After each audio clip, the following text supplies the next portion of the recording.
Muy buenas noches, señores alumnos. Vamos a continuar con nuestra materia de oclusión. En la anterior clase vimos las piezas dentarias, ¿no? ¿Por qué? La función hacia el órgano. Vimos las características de las porciones coronarias y de las caras oclusales de las piezas posteriores y anteriores. Vamos a pasar a ver, la primera llave ya la conocemos, es relación molar clase 1 de Angle, ¿no? Angle solamente le interesaba la relación de los primeros molares. ¿Y cómo es la relación molar? Clase 1. La cúspide mesial del primer molar superior va a ocluir con el surco mesio-vestibular, porque aquí hay otro surco que es el disto vestibular. Va a ocluir con el surco mesio-vestibular del primer molar inferior. Angulación coronal mesiodistal. Vamos a ir a la pizarra, por favor. Miren, la angulación coronal mesiodistal. Los dientes posteriores, ¿hacia dónde están mirando? Hacia mesial. Y los dientes posteriores, los dientes anteriores, ¿hacia dónde están mirando? Hacia distal. Esta inclinación mesiodistal de las piezas dentarias hace que se forme una curva. ¿Qué curva es? Es la curva de Spee. Muy bien. Vamos por favor a la pizarra para ver la tercera llave de oclusión de Andrews. Inclinación coronal bucolingual, ¿sí? Esa inclinación coronal bucolingual me va a formar otra curva. ¿Qué curva va a ser? La curva de Wilson. Vamos a la pizarra, por favor. Las piezas posteriores, ¿sí?, inferiores, tienen esta inclinación, ¿sí?, hacia lingual. Pongamos aquí la lengua, ¿sí? La lengua. Tienen una inclinación hacia lingual. Esta otra, igual, ¿sí?, hacia lingual. Esta inclinación hacia lingual hace que se forme otra curva que va de la fosa central a la fosa central, que es frontal. Esta es sagital. Esta curva de Wilson es frontal. La inclinación de las piezas es hacia lingual. La de Spee es mesio-vestibular, es sagital. Muy bien, vamos a la siguiente. Curva de Spee. Esta no debe ser más profunda de 1.5 milímetros. Miren, por favor aquí. Spee debe medir 1.5 milímetros de profundidad. ¿Qué pasa si esta curva de Spee es más profunda? Más profunda, digamos que mide 4. ¿Qué tiene? ¿Cuál era la función de los ligamentos? Limitar los movimientos. Este ligamento temporomandibular va a ser muy potente, que la persona que tiene esta curva de Spee profunda no va a poder tener muchos movimientos de lateralidad, ni de protrusión, ni de retrusión. Y la altura cuspidia, ¿cómo va a ser? Alta. ¿Cómo va a ser su eminencia articular? Bien pronunciada. ¿Qué pasa si el paciente tiene una curva de Spee plana, que tenga 0? El paciente va a tener DTM. Va a tener un bruxismo. ¿Cómo va a ser su altura cuspidia? Plana, ¿sí? Su altura cuspidia va a ser plana. ¿Qué más va a tener? Su eminencia articular va a ser plana. Ya dijimos, cavidad glenoidea, eminencia articular. Aquí está el cóndilo, ¿sí? ¿Cómo va a ser su eminencia articular? Plana, como en la dentición temporaria, para hacer movimientos de protrusión, retrusión, lateralidad amplios, ¿sí? Entonces, por eso la curva de Spee tiene que medir 1.5 de profundidad. Vamos por favor a las diapositivas. Rotaciones. También hemos explicado rotaciones. Acuérdense, ¿sí?, de rotaciones. Cómo aplicaban las rotaciones en el sector anterior y en el sector posterior. Estoy borrando la pizarrita. Ahora sí, por favor, aquí a la pizarra. Hemos dicho que las rotaciones en el sector anterior, ¿sí? En el sector anterior, les dibujé ya incisivo central, incisivo lateral, incisivo lateral. Damos valores. 4, 5, 5, 4. ¿Cuánto salía? 18, ¿verdad? ¿verdad? Hacemos otro con rotaciones. Lateral, un central rotado, vertical, el otro central normal y el lateral. Damos valores. 4, 5, 4, y ahí se le damos 2. 4 y 4, 8. Más 5, 13 más 2, 15. ¿Qué pasó? El perímetro del arco. Este perímetro del arco está en buena posición. Es un perímetro amplio, grande. Van a entrar las piezas correctamente. Este tiene rotación. ¿Qué pasó? Disminuyó el perímetro del arco. Una rotación entonces en el sector anterior disminuye el perímetro del arco. Vamos al sector posterior. Voy a borrar solamente esto porque no se nos pase el tiempo. Dibujamos. Molar, molar, premolar y premolar. Sumamos. 6, 6, 4 y 4. ¿Cuánto da? 20. Una rotación en el sector posterior. Este premolar lo voy a hacer rotar. Y este en buena posición. Perfecto. Sumamos.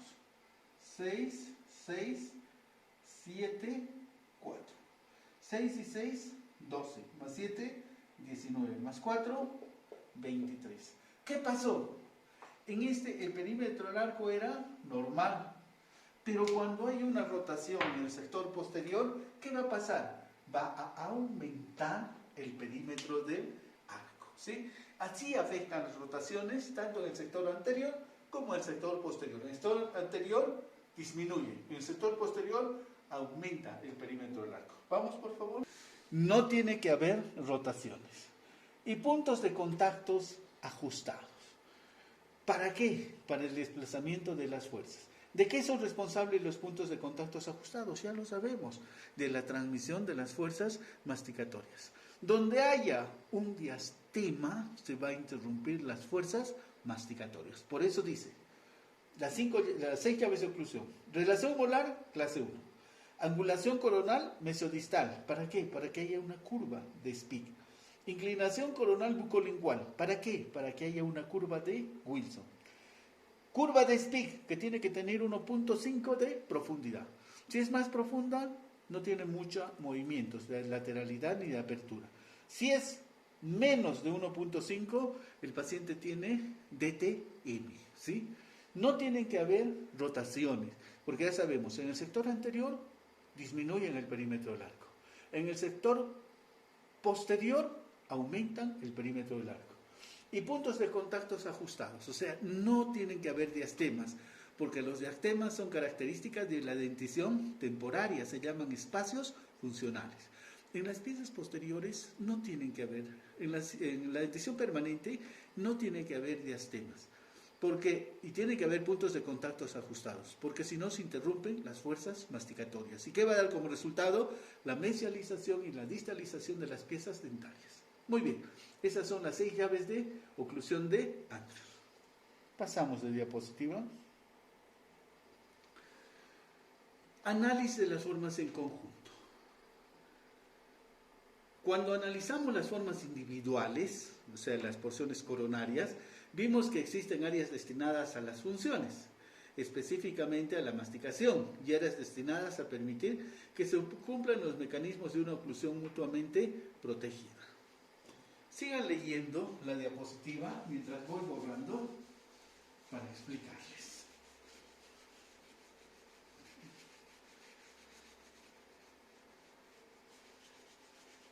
Miren, aquí por favor, oclusión mutuamente protegida. Voy a hacer oclusión mutuamente protegida. ¿No? Oclusión mutuamente protegida, oclusión mutuamente compartida y oclusión orgánica. Los 3 tipos de oclusión. Oclusión mutuamente protegida, ¿no? Cuando en movimientos, en movimientos excéntricos, ¿no? El canino, y aquí lo voy a poner 3 adentro para que se acuerden, absorbe todas las fuerzas masticatorias para que lleguen fuerzas mínimas a la ATM, oclusión mutuamente protegida. En movimientos excéntricos, el canino, ¿no?, se encarga de absorber las fuerzas masticatorias para que lleguen fuerzas mínimas a la ATM. Oclusión mutuamente compartida. En movimientos céntricos, ¿no?, todas las piezas dentarias absorben todas las fuerzas masticatorias para que lleguen fuerzas mínimas a la ATM. ¿Cuáles son los movimientos excéntricos? Protrusión, retrusión y lateralidad. ¿Cuáles son los movimientos excéntricos? Apertura y cierre. Oclusión orgánica, ¿no?, es la suma de la oclusión mutuamente compartida más la oclusión mutuamente protegida. Les estoy dando esto porque en su texto esto lo tienen ustedes en chino, ¿sí? Y no lo van a comprender. Les estoy dando un resumen. Ahora cuando lean y vean esto, cópiense esto de aquí, van a ver. Sí, tiene razón. Movimientos céntricos, movimientos excéntricos, ¿sí? El canino absorbe, todas las piezas absorben. ¿Quién? Las fuerzas masticatorias. ¿A quién están protegiendo? A las ATMs, ¿sí? Vamos ahora a las diapositivas. Ahora sí ya tenemos este concepto claro y quiero que lo entiendan. Cuando analizamos las formas individuales, vimos que existen áreas destinadas a las funciones. ¿Cuál es la función? Masticación. Específicamente la masticación. Y áreas destinadas a permitir que se cumplan los mecanismos de una oclusión mutuamente protegida. Ahora ya saben, ¿no? Protegida en movimientos excéntricos, el canino absorbe todas las fuerzas.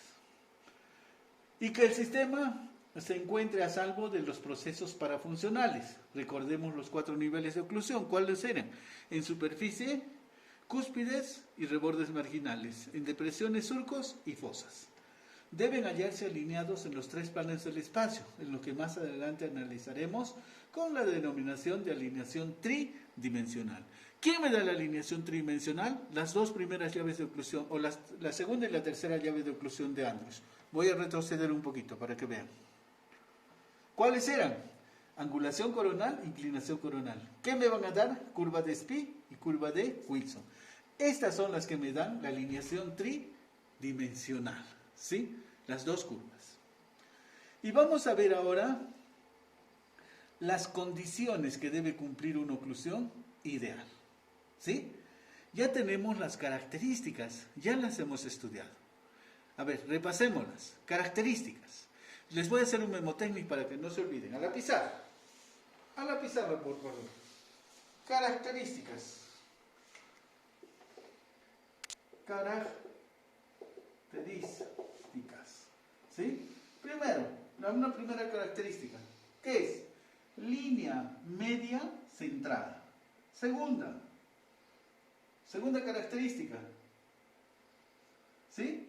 No diastemas. Tercera, no rotaciones. ¿Sí? Cuarta, curva de Spee. Quinta, relación molar clase 1. Y la sexta, salud gingival. Esas son las características. ¿Cuáles son las condiciones? Están aquí, ¿sí? Veamos, ahora vamos a las diapositivas. ¿Cuáles son las condiciones? Axiabilidad de fuerzas, estabilidad de fuerzas y no interferencias. Condiciones. ¿Cómo es la axiabilidad de fuerzas? En la dentición temporaria, ¿cómo era la axiabilidad de fuerzas? Verticales. Vamos a la pizarra, si no, no vamos a entender. Lean la diapositiva mientras yo voy, o vean aquí lo que estoy borrando, porque mejor entra dibujando. Muy bien. Entonces vamos. Axiabilidad de fuerzas. ¿Cómo era la axiabilidad de fuerzas de la dentición temporaria? Acuérdense, ¿Cómo era su relación corono-radicular? 3 de raíz por 1 de corona. ¿Y cómo eran sus fuerzas axiales? ¿Sí? 3, 1. ¿Cómo eran sus fuerzas axiales? Verticales. ¿Cómo es en la dentición permanente? Fuerzas axiales oblicuas. Van buscando ¿qué? El mejor refuerzo óseo. Aquí que estaba el paladar. Y aquí abajo venían así. ¿Y qué iban buscando? La línea oblicua externa. ¿Cómo son las fuerzas en la dentición permanente? Oblicuas. A eso se llama axiabilidad de fuerza. ¿Por qué se volvió hacia el diente? Porque aquí no había curva de Spee ni curva de Wilson en la dentición temporaria. El plano oclusal era plano. El paciente que tenía bruxismo. Aquí, ¿cómo son esas fuerzas? ¿Qué sufrió? Inclinación mesiodistal y angulación bucolingual, y se formó la curva de Spee y curva de Wilson. Se inclinaron los dientes. Y como eso me resulta una fuerza masticatoria oblicua, ¿sí? Que va buscando ¿qué? El mejor refuerzo óseo. Arriba, ¿quién? El paladar, por medio de su raíz palatina. Y abajo, la línea oblicua externa. ¿Sí? ¿Para qué? Para absorber las fuerzas masticatorias. Muy bien. Estabilidad de fuerzas. Estabilidad de fuerzas. ¿Quién me va a dar la estabilidad? Las cúspides estampadoras. Miren aquí en el dibujo. Cúspides estampadoras, ¿sí? ¿Dónde están? Se encuentran en la cara palatina y en la cara vestibular del inferior. Estas son cúspides estampadoras y estas son las de corte, ¿no? Entonces, la estabilidad me va a dar las cúspides estampadoras. ¿Y qué quiere decir no interferencias? Que no hayan contactos prematuros, que cuando yo ocluya, choque todas las piezas a la vez, no que esté chocando una aquí y la otra al otro lado, ¿sí? Entonces, ¿qué quiere decir eso? ¿No? No interferencias. Cuando yo haga mi movimiento de protrusión, que no esté chocando. ¿Por qué? Porque miren, aquí tengo una muela, ¿sí? Y aquí no tengo esta muela. Tengo aquí el premolar. Y aquí entró la muela, que siguió erupcionando. ¿Se acuerdan los movimientos, ¿no? De compensación y de desplazamiento. Yo quiero hacer el movimiento de protrusión, ¿qué tengo que hacer? Levantar la mandíbula, ¿para qué? Para poder desocluir esto, si no, no va a salir la pieza hacia adelante. Esas son interferencias. Entonces, a la pizarra, por favor, aquí, a las diapositivas. Entonces, ¿cuáles son las condiciones que debe cumplir una oclusión ideal? Axiabilidad de fuerzas, fuerzas axiales oblicuas. Estabilidad de fuerzas por medio de las cúspides estampadoras y no interferencias, que no hayan contactos prematuros. Muy bien, seguimos. Formas del conjunto de los dientes posteriores. Se define como la condición fundamental que debe cumplir las formas individuales de esta área, alineadas tridimensionalmente, curva de Spee, curva de Wilson. Como hemos visto, esta disposición está relacionada con la oclusión o con la desoclusión. Y analizaremos en conjunto. Debemos considerar dos aspectos que se corresponden con cada una de ellas. La dirección de los ejes dentarios en la función y la formación de las curvas tridimensionales en la parafunción. ¿Qué curvas se van a formar? En el plano sagital, ¿qué curva? De Spee. En el plano frontal, ¿qué curva? De Wilson. Y en el plano horizontal, el plano de oclusión, ¿no? ¿Cómo va a ser el plano de oclusión en la dentición permanente? Curvo. Curva de Spee, curva de Wilson, curva de Spee, ¿no? Miren, de nuevo. Quiero que entiendan bien esto. Se define como la condición fundamental que deben cumplir las formas individuales de estar alineadas tridimensionalmente. ¿Quién me da esta alineación tridimensional? La curva de Spee y la curva de Wilson. Como hemos visto, esta disposición está relacionada con la oclusión mutuamente compartida, o con la desoclusión, oclusión mutuamente protegida. Y analizarlas en conjunto, debemos considerar dos aspectos que se corresponden con cada una de ellas. La dirección de los ejes dentarios en la función, en la oclusión. Y la formación de las curvas tridimensionales en la parafunción, curva de Spee y curva de Wilson. Vamos a ver que se van a formar tres planos, ¿no? En estas dos direcciones. El plano sagital, ¿qué me va a formar? La curva de Spee. En el plano frontal, ¿qué curva se va a formar? La curva de Wilson. Y en el plano horizontal, ¿qué plano se va a formar? El plano de oclusión. ¿Cómo es en la dentición temporaria? Recto, plano. ¿Por qué? Porque el niño tenía bruxismo. En la dentición, ¿cómo es?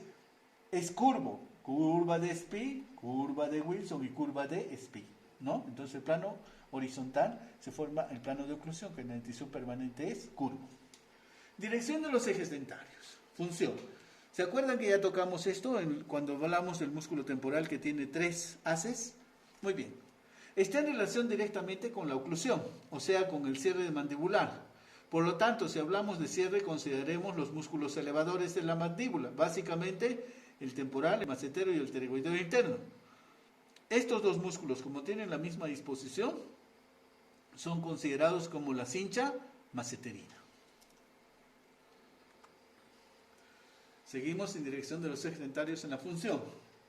El área anterior veremos que sus ejes se orientan en la misma dirección de las resultantes de las fibras del músculo temporal, ¿sí? Miren, si yo prolongo este músculo, van a estar en dirección con la corona y la raíz de los dientes anteriores, las fibras anteriores.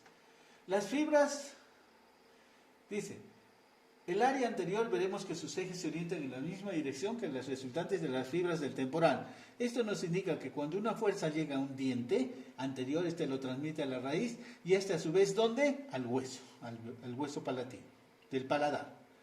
En el área de los premolares, ¿no? En áreas premolares, cuyos ejes son francamente verticales y se corresponde con la resultante direccional de las fibras medias del músculo temporal.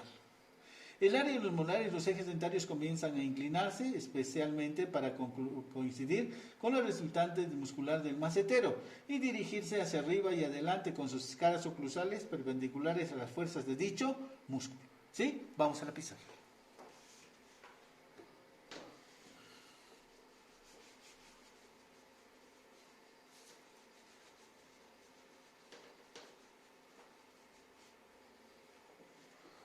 Ya.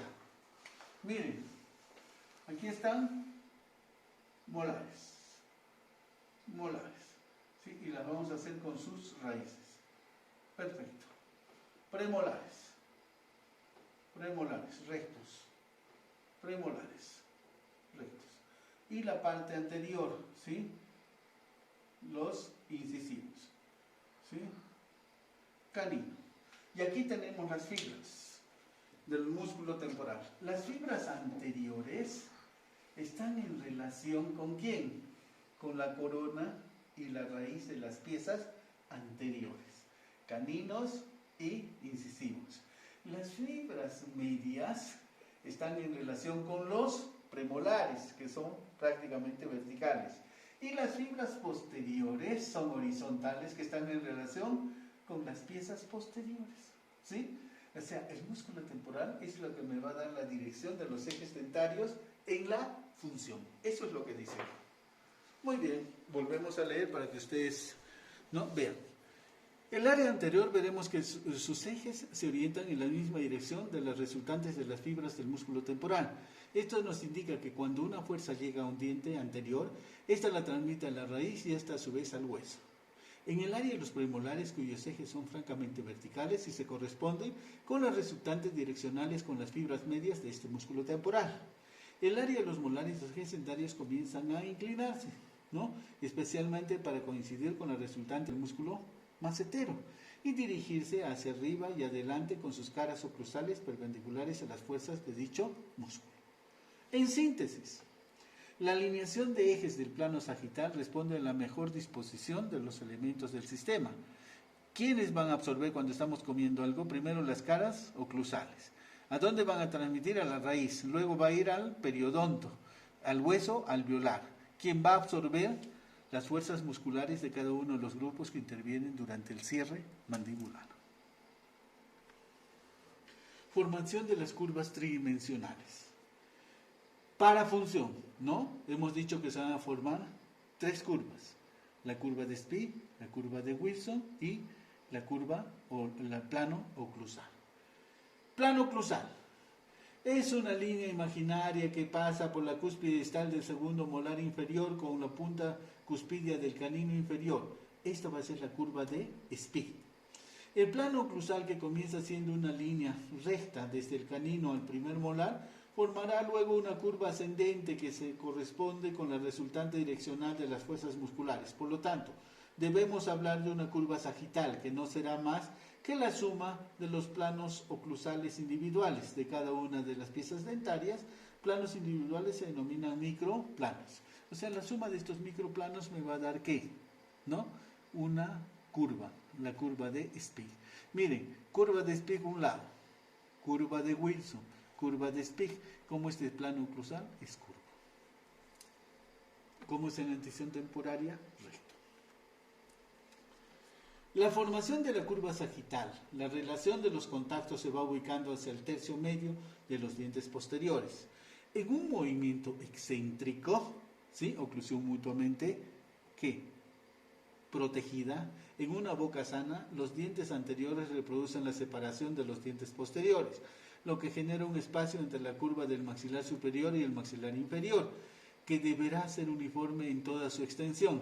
Las variaciones de este espacio que aumentan o disminuyen en sentido antero-posterior indican que existe una curva incorrecta. ¿Qué quiere decir?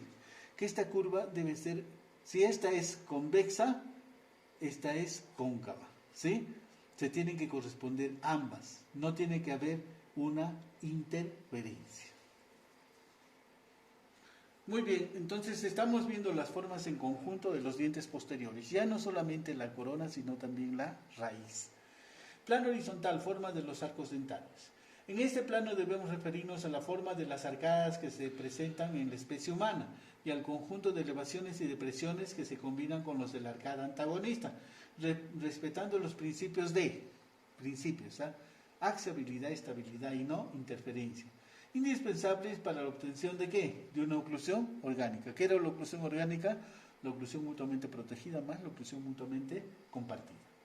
El ser humano, con las características de una masticación mixta, o sea que somos omnívoros, debemos diferenciar dos zonas, una anterior y otra posterior. La área posterior se encuentran alineados de tal forma que permiten el funcionamiento de los mecanismos de desoclusión. Miren, un mecanismo de desoclusión, como las piezas posteriores están en desoclusión.